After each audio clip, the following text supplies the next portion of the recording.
Ça va bien aujourd'hui? Alors, on est maintenant déjà rendu à la 3e capsule ensemble. La semaine passée, on avait terminé avec le Arrête tomber roule. Je suis certaine que tu es rendu un champion ou une championne. Cette semaine, on va faire les autres comportements.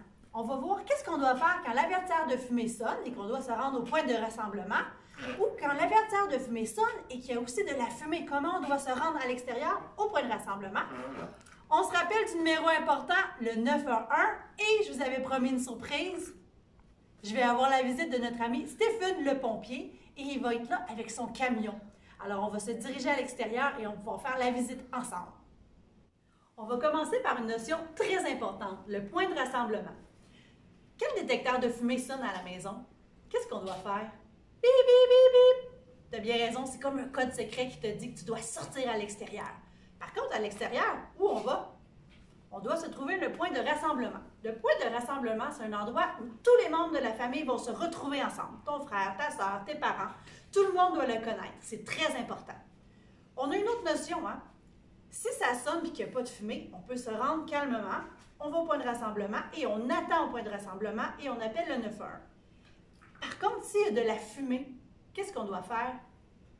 Wow, vous êtes bon à la maison, je vous entends. Ben oui, on va y aller en marchant à 4 pattes parce que la fumée, elle monte au plafond et nous, on va s'en aller à 4 pattes comme un petit chat ou un petit chien. Je vous avais parlé d'une surprise, hein? Alors, pour se rendre à l'extérieur pour ma surprise, on va faire un exercice ensemble et on va pratiquer le marcher à 4 pattes sous la fumée. Est-ce que vous êtes prêts à la maison? On le fait!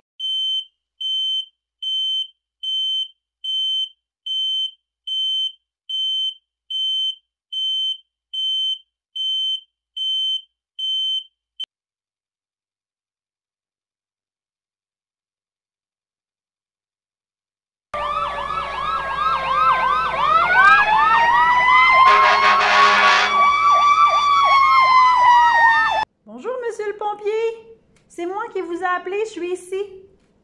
Alors, quand les pompiers vont arriver, on va pouvoir échanger avec eux des informations et je vais pouvoir leur expliquer qu'est-ce qui s'est passé. Ils vont nous demander si tous les membres de la famille sont au point de rassemblement et si tout le monde va bien, puis ils vont commencer leur travail. Maintenant, on se dirige vers la surprise. Bonjour Stéphane, comment ça va? Alors, c'est quoi ton équipement? Ah, tu enlèves rapidement tes bottes et tu commences par des pantoufles. Mais non, Stéphane, c'est pas des oreilles d'éléphant, ça. C'est des petites pantoufles pour protéger tes pieds. Ensuite, le casque. Mais non, les pompiers sont très rapides. Tu vois, les salopettes sont déjà prêtes à s'enfiler rapidement. Alors, hop, déjà les bottes et les pantalons. Et on est prêt, on met les bretelles. Stéphane doit attacher tout son équipement avec les velcros et les petites attaches. Oh, le manteau. Ce que tu vois sur le manteau de Stéphane, il y a la lampe de poche et aussi son petit radio pour pouvoir communiquer. Ensuite, il est en train d'enfiler une cagoule, oui, un peu comme l'hiver, pour te protéger du froid ou pour lui, ça va être pour le protéger de la chaleur. Alors, c'est important qu'il doit bien attacher son manteau car toutes les parties de son corps doivent être bien protégées de la chaleur. Allez hop, et le velcro. La lampe de poche, le radio est ouvert, on est prêt. Qu'est-ce qu'on doit faire ensuite? Ah, bien sûr! Pour aller à l'intérieur de l'incendie, Stéphane va avoir besoin de respirer. Alors, il y a une grosse bonbonne, un peu comme un gros sac à dos, dans lequel il va avoir la bouteille et ça s'attache un peu comme une ceinture de sécurité. Ça va être ajusté à son corps et il va pouvoir respirer avec son masque. Ensuite, il va prendre son masque et on va vous le montrer parce que des fois, ça pourrait te faire peur. Mais tu ne dois pas avoir peur du pompier parce que le pompier, c'est ton ami. Alors, est-ce que tu le reconnais? Regarde bien et voilà. Coucou, c'est encore Stéphane. Bien oui, c'est notre ami Stéphane le pompier qui a tout son équipement. Il doit l'attacher pour être bien confortable. Et ensuite, qu'est-ce qui lui manque? Ah, bien sûr, il doit protéger ses oreilles. Il va remettre sa cagoule. Et bien sûr, son beau casque de pompier. Il va tout attacher pour être prêt. Et ensuite, ben non Stéphane, il manque quelque chose. Bien sûr, il va manquer les gants car il doit protéger ses mains. Bravo Stéphane, je crois que tu as fait le tour de tout ton équipement. Et maintenant, Stéphane, a besoin d'air, il doit se brancher sur son masque. Il doit ouvrir la bouteille.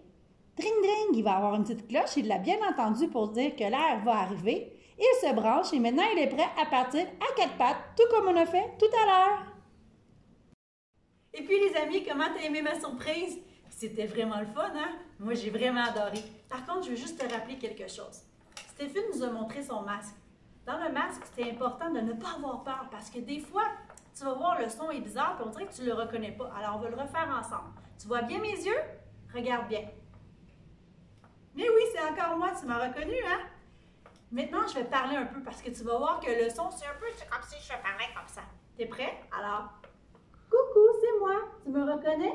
Coucou, c'est moi, tu me reconnais? Alors, c'est important de ne pas avoir peur à la maison si jamais tu dois voir un pompier. Parce que les pompiers ou la pompière, c'est ton ami.